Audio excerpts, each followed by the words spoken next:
नमस्कार दोस्तों, ज्ञान सरोवर के इस YouTube चैनल में आप सबका बहुत बहुत स्वागत है। आज हम आपके लिए लाए हैं एक ऐसी कथा जिसमें भक्ति की सरलता और भाव दिखाया गया है। दोस्तों, एक गांव में एक आलसी लेकिन भोला भाला युवक आनंद दिन भर कोई काम नहीं करता, बस खाता ही रहता था और सोता रहता था। घर वालों ने उसे ये कहकर घर से निकाल दिया कि कुछ काम तो करते नहीं हो, बस पड़े रहते हो, अब जाओ और अपने खाने पीने का खुद इंतजाम।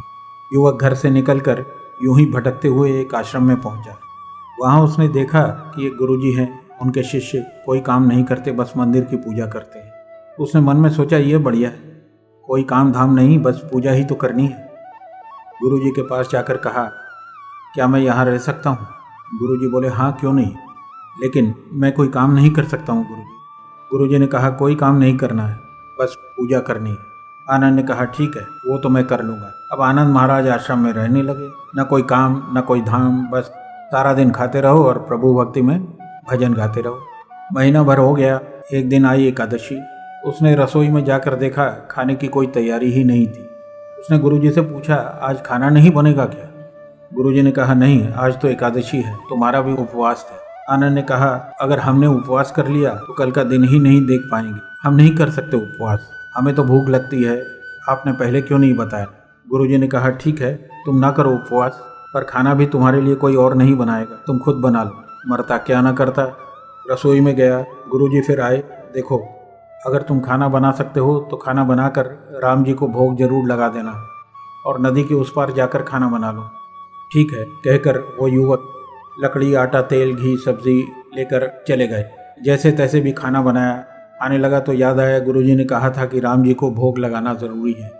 वह भजन गाने लगा, आओ मेरे राम जी भोग लगाओ प्रभु राम, आइए श्री राम मेरे भोजन का भोग लगाइए। कोई ना आया तो बेचैन हो गया कि यहाँ तो भूख लग रही है और राम जी आ ही नहीं रहे। भोला मानस जानता नहीं था कि प्रभु साक्षात तो आएंगे नहीं, पर गुरुजी की बात माननी ज़रूरी थी। फिर उसने कहा, देखो प्रभु राम जी, मैं समझ गया आप क्यों नहीं आ रहे। मैंने रूखा सूखा बनाया है और आपको तरमाल खाने की आदत है, इसलिए नहीं आ रहे। तो सुनो प्रभु, आज वहाँ भी कुछ नहीं बना है, सबकी एकादशी है, खाना तो यही है, यही भोग लगा लो। श्री राम अपने भक्त की सरलता पर बड़ा मुस्कुराए और माता सीता के साथ प्रकट हो गए। भक्त असमंजस में, गुरुजी ने तो कहा था कि राम जी आएंगे, पर यहाँ तो माता सीता भी आई है, मैंने तो बस 2 लोगों का भोजन बनाया है, चलो कोई बात नहीं, आज इन्हें ही खिला देते हैं। बोला, हे प्रभु, मैं भूखा रह गया, लेकिन मुझे आप दोनों को देखकर बड़ा अच्छा लगा, लेकिन अगली एकादशी पर ऐसा मत करना, पहले बता देना कि कितने जन आ रहे हैं, और हाँ, थोड़ा जल्दी आ जाना। राम जी उसकी बात पर बड़े मुदित हुए, बड़े प्रसन्न हुए, प्रसाद ग्रहण करके चले गए। अगली एकादशी तक ये भोला मानस सब भूल गया। उसे लगा प्रभु ऐसे ही आते होंगे, प्रसाद ग्रहण करते होंगे। फिर एकादशी आई। गुरुजी से कहा, मैं चला अपना खाना बनाने, पर गुरुजी थोड़ा ज़्यादा अनाज देना, वहाँ 2 लोग आते हैं। गुरुजी मुस्कुराए और मन में सोचा, भूख के मारे बावला है, ठीक है, ले जा अनाज और ले जा। अब की बार उसने 3 लोगों का खाना बनाया। फिर गुहार लगाई प्रभु राम से कि हे प्रभु आइए, हे सीताराम आइए, मेरे भोजन का भोग लगाइए। प्रभु की महिमा भी निराली है, भक्त के साथ कौतुक करने में उन्हें भी बड़ा मज़ा आता है। इस बार वे अपने भाई लक्ष्मण, भरत, शत्रुघ्न और हनुमान जी को भी लेकर आ गए। भक्त को तो मानो चक्कर ही आ गया, ये क्या, एक का भोजन बनाया तो 2 आए, आज 2 का खाना ज़्यादा बनाया तो पूरा खानदान आ गया, लगता आज भी भूखा ही रहना पड़ेगा। सबको भोजन लगाया और बैठे बैठे देखता रहा। अनजाने ही उसकी भी एक और एकादशी हो गई।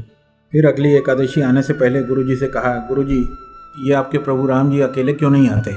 हर बार कितने सारे लोग लेकर आते हैं, इस बार अनाज ज़्यादा देना। गुरुजी को लगा कहीं ये अनाज बेचता तो नहीं है, ले जाकर देखना पड़ेगा। भंडार में कहा, इसे जितना अनाज चाहिए दे दो, और छुप कर इसे देखने चल पड़े।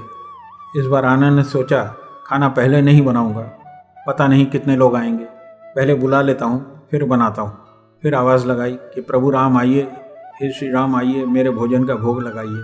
सारा राम दरबार मौजूद इस बार तो, लेकिन ये क्या, प्रसाद तो तैयार ही नहीं था। भक्त ठहरा भोला भाला, बोला, प्रभु इस बार मैंने खाना ही नहीं बनाया।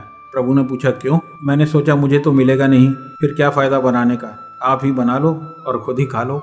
राम जी मुस्कुराए, माता सीता भी गदगद हो गई उसके मासूम से जवाब पर। लक्ष्मण जी बोले, क्या करें प्रभु?